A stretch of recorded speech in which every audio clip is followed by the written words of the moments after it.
So if you've ever wanted to paint but you can't seem to get yourself to do it, you'll probably be able to relate to this video because a few weeks back, or a few months back at this point, I introduced you guys to my oil painting sketchbook. And at that time, I really thought I would be in this thing all the time. And honestly, I was really looking forward to getting back into it. But as you guys have seen, I've struggled to paint even a couple of pages. So today I thought I'd sit down, stop messing around, and get painting while we have a chat about procrastination and why we do it and how I try to get over it.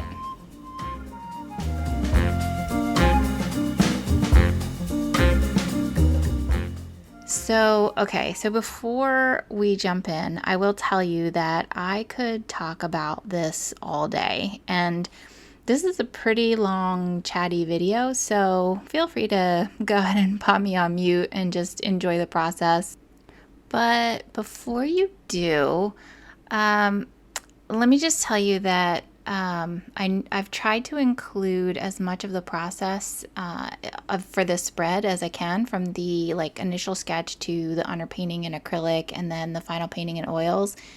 And these are just a couple of studies of adoptable cats from a rescue site.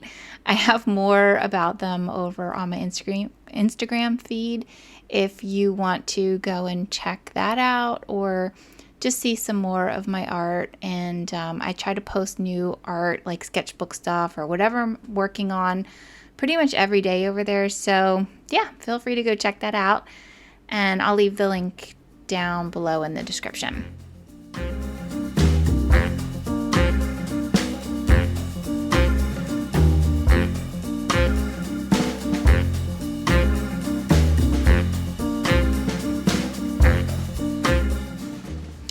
Okay, so now for the main topic. This, like I said, this has been on my mind for at least the past few weeks, because procrastination for me, specifically in making my art, and right now in my oil painting, has really been a challenge. So I will admit that since I started this sketchbook, I have been pretty busy with family stuff and keeping up with commissions and shop stuff. Like everybody knows that right now is the holiday rush, and so shop's really busy and there's lots of things to do. But if I'm being completely honest, I haven't been so busy that I didn't have time to just kind of lay in front of the TV and binge some Netflix or whatever. So why didn't I find the time for painting? Why did I put it off? Why did I procrastinate? And I think, if you've read anything about procrastination, you've probably heard that it's all about fear. And for me, I'm sure that that's the case. It's all about fear. I am afraid to paint, apparently. So it probably sounds ridiculous, but hear me out. So the reason that I got this sketchbook was because I really, really wanted to get back into oil painting. It was something that I'd done a while. And it was one of the reasons why I got back into making art in general, is because it was something that I wanted to learn how to do. And I had such a great time doing it. Oil paints are just, if you haven't used oil paints, they're just a medium unlike any others. And I really enjoyed painting with them. But for some reason, it has been such a struggle to do something that I apparently really want to do. So why is that? Well, like I mentioned, it's been a long time since I've done it, which means that I'm very much out of practice. At least in my head, that's what I'm thinking. I'm totally out of practice. And so it's perfectly logical for me to think that I'm probably going to make some not so great paintings for a little while until I get back into it, until I get back into the swing of it. But the fact that that's a logical conclusion does not change the fact that it does not feel good. The idea of it doesn't feel good even. It's hard enough to make work that you feel is objectively bad, but it's even worse in my experience to make paintings that you can't be proud of like at all. And so really that's the challenge. If I know I'm going to make bad art, how can I still find things about those paintings that I'm going to make that I can truly appreciate? And figuring that out is how I'm going to get past my fear.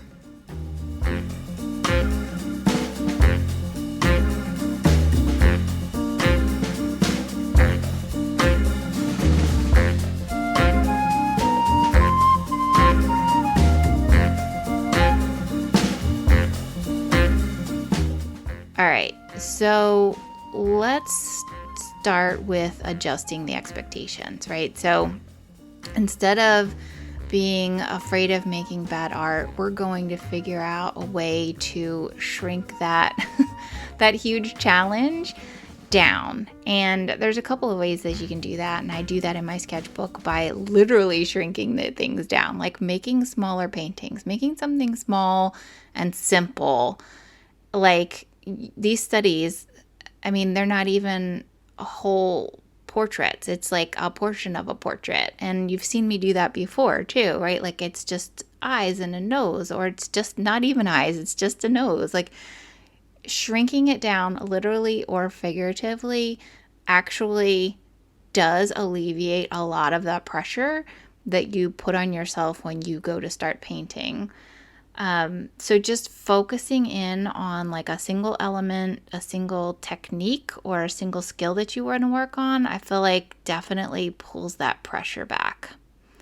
And it's one of the reasons why I do like to spend so much time in my sketchbooks, because you can work small and you can iterate and you can just try things out. And who doesn't like flipping through the pages and seeing their own growth over time? I feel like the evolution of like subjects or design or style, it's always fascinating to see.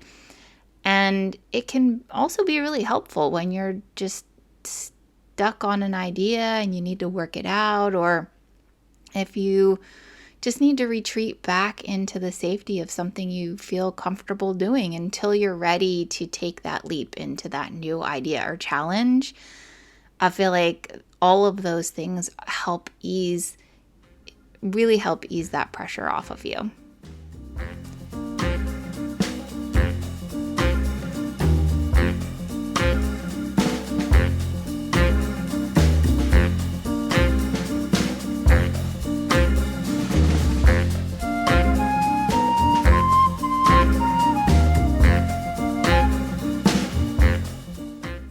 So another way to adjust the expectations is to try something new. So maybe you're not afraid of working on something new. Maybe you actually feel like I'm kind of doing here, like I'm doing something that I'm not necessarily expecting myself to be great at. Like I know I'm not great at representing cats, and so I really don't have a high expectation that I'm going to make something super great. So I'm not totally afraid to dive in and possibly mess that up. For whatever reason, that pressure that I felt when I thought I needed to make a great oil painting kind of disappears when I think, oh, I'm just trying a specific technique out on a subject that I'm not necessarily great at. And hey, these sketches aren't my favorite. I don't think they're fantastic. So I'm not even worried about painting right over them and ruining them. So yeah, maybe you've got something like that. Maybe part of your fear comes from having such an amazing sketch that you're so worried about ruining it. Work on an ugly sketch. Who cares about that one? Yeah, I mean, the other thing to do here is a master study. Like another way to kind of adjust your expectation away from creating a great masterpiece to just enjoying the process is just practicing the process itself. So a master study is great for this. And when I talk about a master study, I'm referring to the study of another artist techniques or design or color or whatever you're really trying to understand. You just want to learn as much as you can about what's attracting you to that particular artist's work, and then trying out ways of translating that element into your own work. And I think it's worth kind of doing because it's very different from a master copy, which I'm sure can be also a great way to get past the fear of making your own work. But I find master studies to be even more helpful because it is about translating, really diving deep into what you love and then figuring out how that can translate into your own work.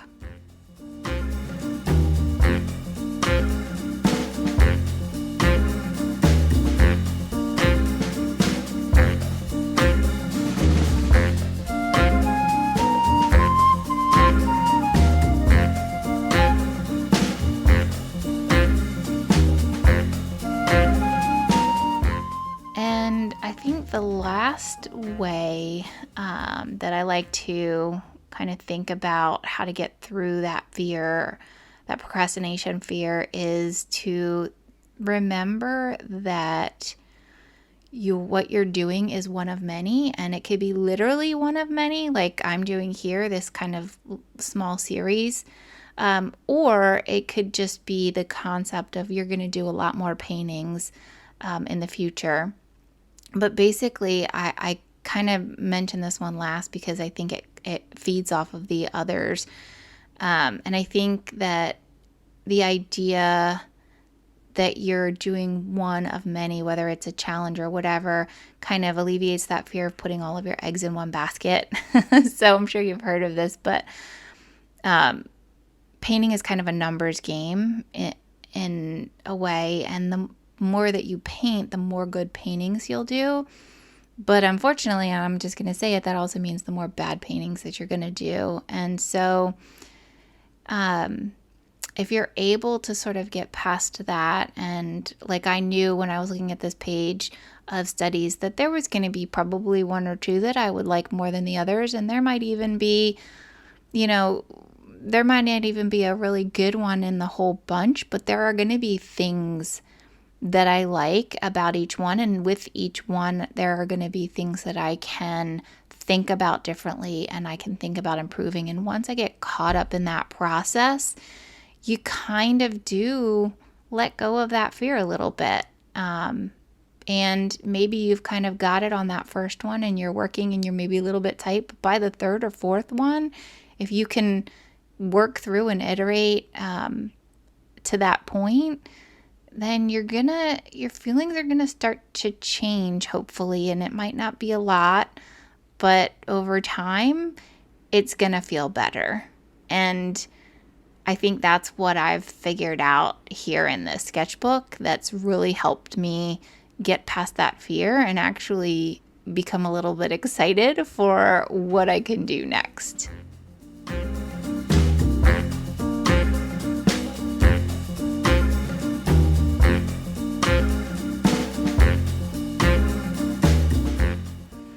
All right, so how do I feel about the procrastination now? So I've already kind of alluded to the fact that now that I've done a little bit of work to overcome some of those like nagging fears that I was dealing with, I actually feel a lot better. I don't think that these little studies have my confidence back up to a point where I'd like it to be. These do not make me feel super confident about painting cats. I don't feel like I've mastered it by any means. I feel like there's a lot of work to do, but I feel like I have an idea of what I would do differently next time. And I even feel kind of inspired to do something more, which means the next time I open this book to paint, I'm going to be excited instead of worried. And that's probably the best outcome that I could actually hope for. So, yeah, I definitely look forward to more paintings to come. And, I have a good feeling about this.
Okay, guys, that's it for me today. I hope that helped you a little bit. And if you're feeling a little scared to jump into painting or whatever, let me know in the comments. I'd love to hear any ideas that you have about how you're getting past it or how you're dealing with it. And yeah, for now, thanks so much for watching. Don't forget to like and subscribe if you want to see more. And yeah, I'll see you soon.